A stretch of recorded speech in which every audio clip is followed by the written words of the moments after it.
سکتا ہے، جس پر جو اندر کے ذرائع ہیں وہ بتا رہے ہیں کہ خان صاحب نے وہ ڈیل جو تیسری دفعہ ان کو آئینی ترمیم کے بعد دی گئی ہے اس میں انہوں نے بولا کہ ٹھیک ہے، اگر آپ اپنے سسٹم کو اسی طرح غلط طریقوں سے چلانا چاہتے ہیں تو ٹھیک ہے چلائیں،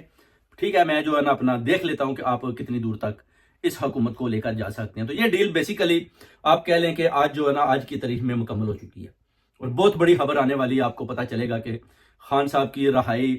ممکن ہو گئی ہے اور خان صاحب باہر آ رہے ہیں، اور باہر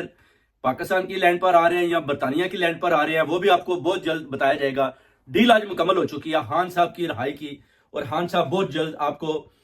نیکسٹ 2 ویکس میں انشاءاللہ خان صاحب باہر دکھائی دیں گے۔ یہ ڈیل بڑا اچھا کیا خان صاحب نے، کیونکہ اس کا فائدہ نہیں ہے کہ اندر سے نہ تو آپ اپنی قوم کو پیغام دے سکتے ہیں، نہ آپ کسی کے ساتھ رابطہ کر سکتے ہیں، اور نہ ہی آپ کی جتنی قیادت ہے اس دلیری اور جرت کے ساتھ ان کا مقابلہ کر سکتی ہے، بلکہ وہ بھی ڈر اور خوف کے مارے اپنے